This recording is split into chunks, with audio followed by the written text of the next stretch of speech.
નમસ્કાર દર્શક મિત્રો, આપ જોઈ રહ્યા છો the times of Mahisagar news. નજર કરીએ આજના મુખ્ય સમાચાર પર. હિંમતનગર ગ્રામ્ય પોલીસ સ્ટેશને શાંતિ સમિતિની અને ડીજીપી ગુજરાતના કોન્સેપ્ટ બાબતે મિટિંગ યોજાઈ. હિંમતનગર ગ્રામ્ય પોલીસ સ્ટેશનમાં આજે ડીવાયએસપી રીમા ઝાલાની અધ્યક્ષતામાં હેઠળ સદર પોલીસ સ્ટેશનના વિસ્તારના ઇલોલ, મહેરપુરા, વક્તાપુર, નવલપુર, સૌગઢ, જહીરાબાદ, માલીવાડા, કનાઈ, વીરપુર વગેરે ગામના અગ્રણીઓની હાજરીમાં શાંતિ સમિતિની મિટિંગ યોજાઈ. જેમાં ડીવાયએસપી રીમા ઝાલા દ્વારા આગામી તહેવારો, રથયાત્રા અને મોહરમની ઉજવણી સંલગ્ન વિસ્તારોમાં ભાઈચારો, એકતા અને સંપથી ઉજવવા અંગે અપીલ કરવામાં આવી. તેમજ આ તહેવારો દરમિયાન કાયદો અને વ્યવસ્થા અંગે કોઈ પ્રશ્ન કે સમસ્યા હોય તો જાણકારી આપવા અને તકેદારીના પગલાં લેવાની ખાતરી આપી.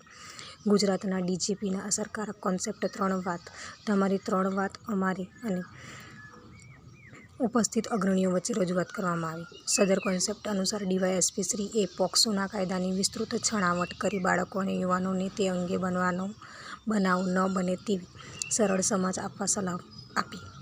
કોઈપણ દસ્તાવેજ વિના વાહન, મિલકત વગેરે વેચાણ કે લેવડ-દેવડ થાય ત્યારે જાગૃત બની ધ્યાને રાખવાની બાબતોની જાણકારી આપવામાં આવી અને આજથી અમલી બનેલા નવા કાયદા હેઠળ પોલીસ દ્વારા કરવામાં આવનાર ડિજિટલ અને સોશિયલ મીડિયાની કાર્યવાહી વિશે જાણકારી આપવામાં આવી. આ મિટિંગમાં ઉપસ્થિત પીએસઆઈ એસજી ગોસ્વામી અને સાયબર ફ્રોડ અને સાયબર ક્રાઇમના બનાવોની જાણકારી આપવામાં આવી.